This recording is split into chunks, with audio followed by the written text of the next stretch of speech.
course, natural po yung mga may natutumbang. Pero meron ding hindi natutumbang na mga puno. Yung mga natutumba, madaling bumigay. Bakit kaya? Kasi wala po silang malalim at malapad na ugat. Hello? Pero yung may mga malalim at malapad na ugat, kahit malakas ang hangin, hindi basta-basta natutumba, nananatiling nakatayo. Amen ba? Ganyan din po kasi ang Kristiyanong pamumuhay. Kung mababaw ang pagkakaugat natin kay Kristo Jesus, mabilis tayong matumba kapag may problema, tukso, o pagsubok.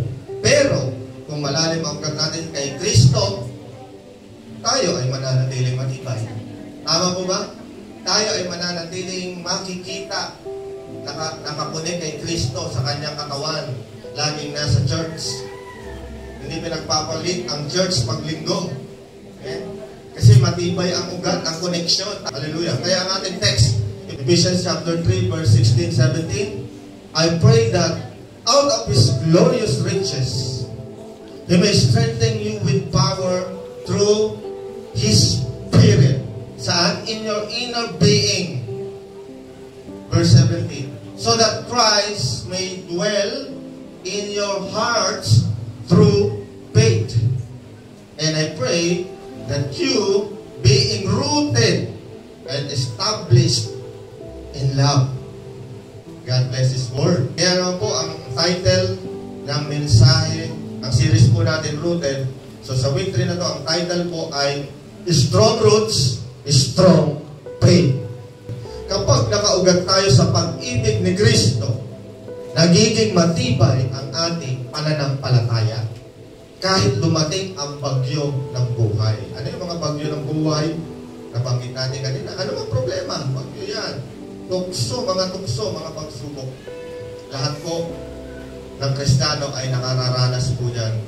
Kaya, ang panalangin nga ni Apostol Pablo sa mga Kristiyano sa taga-Efeso, I pray that out of His glorious riches, He may strengthen you with power through His Spirit in your inner being, so that Christ may dwell in your hearts through faith. And I pray that you, being rooted and established in love.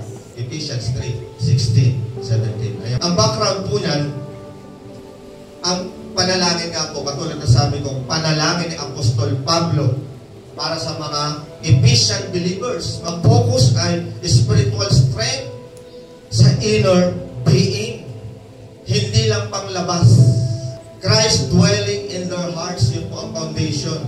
Rooted and grounded in love. Kaya number 1 point, strengthened by the Spirit. Verse 16 ng ating text, I pray that out of His glorious riches, He may strengthen you with power through His Spirit in your inner being. So strengthen you with power by the Spirit. Hindi yung power, hindi sa sarili nating lakas. Holy Spirit po, siya po ay co-equal with the Father and the Son Jesus Christ. Ang Diyos natin po ay one God in 3 distinct persons. Pag sinabi, hindi tatlo Diyos nyo, plural persons Opo, ganun po kahiwaga ang Diyos namin. Isa, bilog. Drawing ka ng bilog, hatiin mo sa tatlo. God the Father, lagay mo sa isa, God the Son, Jesus Christ, and God the Holy Spirit. Sila ay isa. Hindi sila kumikilos na kanya-kanya. Ang Ama ang taga-utos, ang Anak ang taga-tupad, ang Banal na Espiritu ang nagpapangyari. Kaya pag puro ama-ama ka, wala kang Panginoon tagapagligtas Jesus Christ, hindi mo ama talaga ang Diyos Ama sa langit. Malinaw po. At pag totoo kang Kristiyano, sumasampalataya kay Jesus Christ, nasa langit po siya kasama ng Ama, may banal na Espiritu ang sumasama sa iyo sa bawat paglalakad mo. At siya po ang nagpapalakas, nag-empower. Kaya yan po ang panalangin ni Apostol Pablo sa mga Kristiyano sa Efeso. Strengthen you with power through His Spirit. Kasi ang nagbibigay ng power, parang Meralco, banal na Espiritu. Trabaho ng banal na Espiritu ang mag-empower sa mga mananampalataya kay Kristo na binigyang karapatan din na maging anak ng Diyos Ama. Amen. Malinaw po. Kaya hindi sapat ang sariling lakas. Kailangan ng kapangyarihan ng banal na Espiritu. So, ano dapat gawin? Pray daily to be Spirit-filled, not self-driven. Kaya tama pala yung prayer list ko. Number 1, Lord, luluhod ako, empower me today. Araw-ayaw natin. Hindi ko kayang mabuhay ngayong araw na to. Hindi kita kasama. Empower me, Holy Spirit. Luhod, ask, worship God in spirit and in truth. Araw-araw po yan. Individual Christian life. Mas maganda talaga bago magsimula ang araw. Meron ka na talagang prayer ng empowerment kayo. Kasi ang sarap pagkasama mo si Lord sa mga gagawin mo buong araw. Saan ka man magpunta, bumiyahe ka man. Of course, pagkasama mo si Lord, protektado ka. Number 2, Christ dwelling in our hearts. Verse 17, 8. So that Christ may dwell in your hearts. Prayer ni Apostol Pablo. Sa pamamagitan ng alin po? Through faith, mananampalataya. Hindi natin siya nakikita. John chapter 20, ang sabi ng Panginoon kay Thomas, nananampalataya ka na ako'y Panginoon, ako'y Diyos, kasi nakita mo ako. Pero mapalad ang mga nananampalataya kahit hindi pa nila ako nakikita. So that is faith. Nananampalataya kay Jesus kahit hindi pa siya nakikita. So that Christ may dwell in your hearts. Nananampalataya ka, tatahan siya, maninirahan siya sa iyong puso. Hindi bisita si Jesus dapat lang sa mga puso mo, kundi permanente resident o residente sa ating puso. Huwag mo siyang gawing parang squatter lang sa puso mo, tapos papaalisin. Amen po ba? Kaya si Kristo, huwag niyong gawing informal settler sa puso niyo. Anong dapat gawin? Establish niyo po. Dapat permanenteng patirahin sa puso. Dito ang nakaranas na nakitira sa bahay, ako po nakaranas dati, tagala 2007 or 8. Nakitira. Anong challenge kapag nakikitira tayo? Limitado ang kilos natin.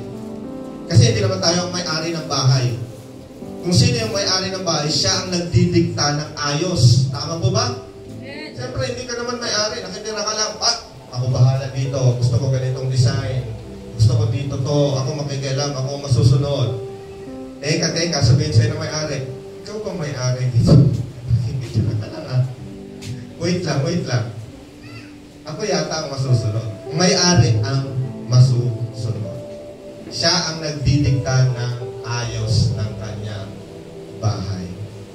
So, huwag natin gawin na nakikitira lang si Jesus sa ating mga puso. Siya na ang permanenteng nakatira dyan. Baga sa homeowner, titulado sa ating mga puso. Amen ba? Nandiyan ba kayo? Nag-gets nyo ba? Yes. Amen. So, let Jesus be Lord over every area of your life. Kaya araw-araw, hayaan mo si Lord na maging Panginoon ng buhay mo. Sa bawat area ng life mo, hindi pwedeng may tira. May yung ibang area, si Lord lang, o inaalam mo si Lord na siya ang tumira, o manguna, maging Panginoon. Pero yung ibang area, sinasabi mo kay Lord, Lord, gusto ko akong bahala dito sa area na to. Lord, sa trabaho na gusto ko ito. Pero ayaw naman ni Lord yun dahil nasisira ang iyong morality, ang iyong reputation, ang iyong kabanalan bilang Kristiyano. Pero sasabihin mo kay Lord, Lord, akong bahala sa area na ito ng pagpili ng trabaho. Hindi pwede ganun eh. Kailangan bawat area si Lord ang masusunod. Kailangan may consult ka kay Lord. Ang big natin lagi sa prayer, salita natin, kung kalooban mo Lord, pangyarihin mo. Tulungan mo ako. Kung hindi, hanapan mo ako ng iba. Amen po ba? Amen. Number 3, last. Amen. Rooted and grounded in love. Kailangan daw po, rooted. Nakaugat talaga. Lumalalim, lumalapad, katulad ng mga puno na nakikita natin kahit anong bagyong dumating, nananatiling, nakatayo at hindi natutumba. Verse 17, being rooted and established in love. kailangan daw po maugat. Malalim ang ugat para naka-establish sa pag-ibig ni Kristo Jesus. Ang ugat ng lahat ng tunay na pananampalataya ay ang pag-ibig ni Kristo. Kung mababaw ang ugat ng pag-ibig o pagmamahal, madaling bumigay. Pero kung malalim, kayang tiisin kahit anong laban. Kaya mapapansin natin sa mga relationship, any relationships, di ba ba, pag may talagang nagmamahal ng malaki ng pagmamahal sa kanyang karelasyon, kahit nga, di ba, mahirap pakisamahan yung karelasyon niya ng pagtitiisan niya dahil malaki ang pag-ibig. Tama po ba? Pag malaki ang pag-ibig, nagiging martyr. Eh kung may a-awardan ng pagiging martyr, ang Diyos yun. Ang kanyang anak na si Jesucristo.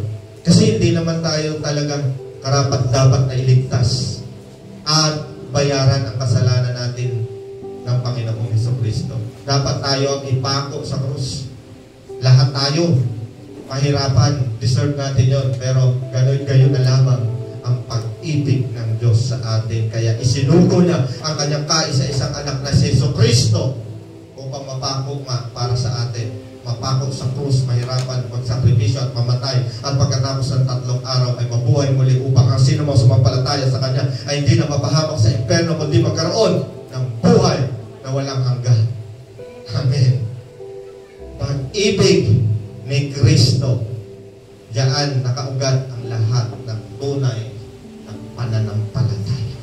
Kung mababaw ang ugat ng pag-ibig, madaling bumigay. Pero kung malalim, kayang tiisin kahit anong laban. Practice love even when it's hard. Minsan mahirap umibig, lalo na kaaway mo eh. Kaya nga sabi ng Panginoong Hesus, love your enemies, pero yun po ang pinakamahirap. Enemy nga eh. Paano mamahalin, Lord? Enemy nga eh. Kontra nga sa akin eh. Nakakainis nga eh. Wala ngang concern, walang pag-ibig, makasarili, kaya enemy ko. Lagi kami nagpapalala, paano ko mamahalin yun, Lord? Enemy nga. Kaya sabi ni Lord, love your enemy. Paano ko mamahalin? I-pray mo. Pag-pray mo.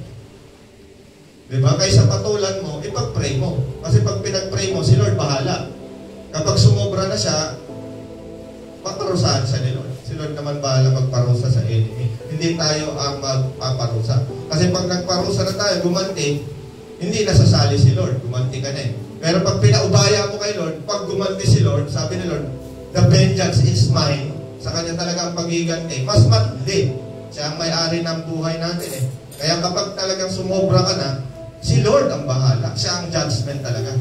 Kaya ang utos sa atin, hindi magiganti, kundi love your enemy. Kasi pag pinag-pray mo rin ang enemy mo, kumikilos din si Lord, maybe magbago yan. Diba? Magsisi yan. Manghingi yan ng tawad. Pero pag nagmatigas, si Lord na bahala doon. Si Lord na final judgment. Sa lahat ng nagmatigas at hindi tinanggap ang pag-ibig ni Kristo, kundi ginawa na talaga nila ng Panginoon ang Diablo, eh di kasama nila niya. Si Lord na nakakalam nun pag walang pag-asa ang tao. Basta ang utos ni Lord, love your enemy. Paano mahalin ang enemy? Ipanalangin mo. Ma-realize niya ang kasalanan niya. Pag nanghingi ng tawad, anong gagawin? Patawarin mo. Hindi yung hindi kita papatawarin. Lalo na hindi naman ganun kabigat ng kasalanan. Hindi natin masisisi kung napakabigat na kasalanan. Talagang pagbabayarin dahil may batas din na ginawa ang Diyos at ng tao para magbayad sa malalaking kasalanan. Pero kung maliliit lang naman ang mga kasalanan, patawarin mo na and ipag-pray mo siya. That's the love. Nandiyan ba kayo? Amen. Amen. Practice love when it's hard. Sa pamilya, lalo na pamilya mo naman yan eh. Magulang mo naman yan, mga anak mo naman yan eh. Ikaw ba perfect, di nagkakamali? Lalo na pamilya mo, nakagawa sa iyo ng kasalanan, patawarin mo na, lalo na nanghingi na ng tawad. Pero kung paulit-ulit na nga lang, turuan mo rin minsan ng kanyang lesson. Tawarin mo siya, pero wag mo laging, kung halimbawa, laging nakaasa sa iyo, turuan mo rin na Binigyan ka naman ng Diyos ng kamay at paa, hindi ka naman disable. Magtrabaho ka. Huwag laging nakaasa, lalo na sa mga anak na ay, malaki na, may mga asawa na nakaasa pa rin sa mga gulang. Hindi naman po tama. At sabi ni Apostol Pablo, huwag pakainin ng mga tamad. Turuan sila magtrabaho. Huwag turuan na maging palaasa sa kahit sino man, lalo na sa kanilang mga magulang na tumanda na at naging senior na. Amen ba? Makatarungan ang salita ng Diyos. May pag-ibig at katarungan. May pag-ibig at katotohanan. Amen. Kaya conclusion, ang malalim na ugat sa pag-ibig ni Kristo ay nagbibigay ng tibay sa ating pananampalataya. So palalimin ang ugat saan? Sa pag-ibig ni Kristo. May natutunan ba tayo? Amen. Yan lang po makuha nyo. Palalimin ang ugat sa pag-ibig ni Kristo, sapat na. Nagbibigay ng tibay sa ating pananampalataya po yan. Kaya ang challenge po, tanong, are you deeply rooted in His love, in Christ's love? Talaga bang malalim na nakaugat ikaw sa pag-ibig ni Kristo? Or are you easily shaken? Naglindol po, hindi basta-bastang lindol sa Cebu. Easily shaken. Ang sabi nga ay talaga namang malaki ang fault line. And then sinasabi lagi sa balita. Naririnig natin, malapit na rin dito sa Metro Manila. Pwede hindi malayang mangyari, pero ang pinakahawakan lang ng mga malalim ang pag-ibig kay Kristo, ang sabi ni Lord, lahat ng sumusunod sa Kanya, talagang followers niya, hindi nahihiyang magsalita ng salita niya at mag-disciple, mag-share ng gospel na kaligtasan. Matthew 28, I am with you always until the very end of this age. Hindi ka na mababayaan. Kasama mo siya. Maglaan ng oras sa prayer, asking the Spirit, the Holy Spirit to strengthen your daily Christian life. Allow Jesus to take full control. Isuko lahat ng area ng buhay mo sa Kanya. Practice act of Christ-like love this week. Kapag may nanghingi ng tawad, patawarin. Pag may kailangan, bigyan. Generosity ang kailangan at i-encourage sila na maging tagasunod rin ng Panginoong Hesukristo na mag-ugat ng malalim sa pag-ibig